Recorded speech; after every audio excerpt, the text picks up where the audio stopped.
There has been a weird subgenre in the indie game space that is pretty niche, but people too online and maybe play too many games. I think I'm included in that group as well. They're aware of this type of game. I don't even know what to call it. Digging games, I guess? I'm sure there are some older games doing this shtick as well, but I came to recognize this trend starting with a game about digging a hole. Then a few other games came out that followed that same formula. One distinct one I found while dumpster diving in the popular releases tab on Steam was Prison Escape Simulator. Alright, so what is the deal with this game? The premise is simple: you are in prison and you try to dig your way out without the guards noticing, Shawshank Redemption style, but much more slapstick in its execution. You will probably not get too teary eyed at the end of this one. Maybe you will if you start thinking too much about how you are spending your free time with this game. Yeah, you dig, get upgrades, dig better, find weird artifacts and objects while you're digging, sell those, more upgrades. The simulator games usually go like this, where you are transferred into the game, like how idle games draw you in as you get better upgrades, and that cycle of progression keeps you glued to it, where you play frantically without any breaks to progress more and more. The game cycle for this one is here as well, and even includes some other interesting mechanics.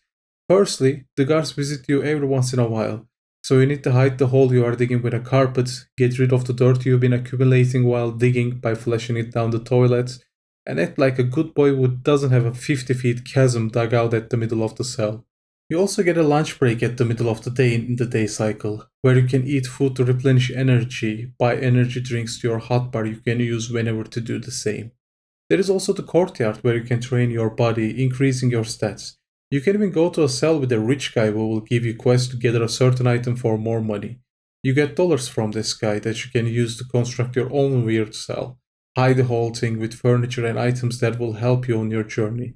The main currency is toilet papers, which you can use to buy permanent stat upgrades from the other prisoners, like bigger backpacks, climbing speed to get out of the hole faster, and so on.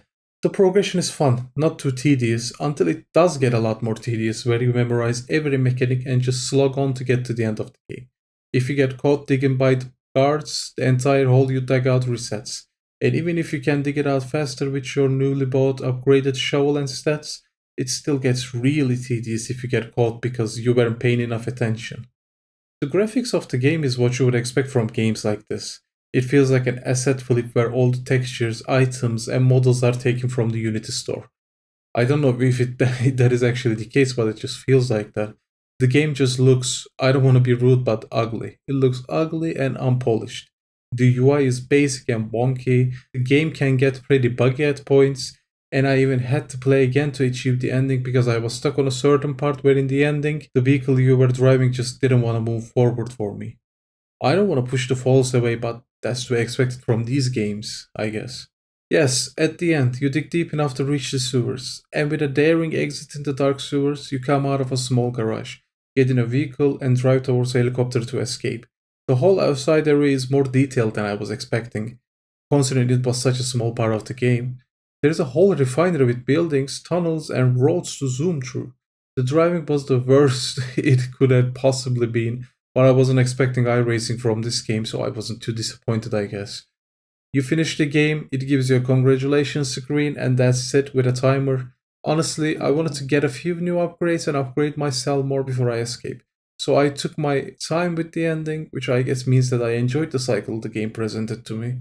In my review for a game about digging a hole, I talked about how it was fun but pointless without too much of a story to complement your progression throughout the game. I think this game does a better job at that, creating a fun premise with the whole escaping from the prison thing, and with some mechanics to waste more time with, like the courtyard, a slot machine, quests, and a cycle where you need to be careful and hide the hole every once in a while when the guards come through, which gives you a break between the endless digging cycle. When you run out of energy, you don't just die, but can't dig anymore, and have to consume an item or go to sleep. So you need to plan with the day-night cycle and time progression as well, which was also fun to do for a few hours. At the end, these games seem to come out pretty frequently, silently establishing a weird niche in simulator games, and I think we are moving towards a game with the premise that will have tight mechanics that will be immensely popular with people who play these weirdly addicting games. While Prison Escape Simulator is not the end product of this premise, I think we are making progress.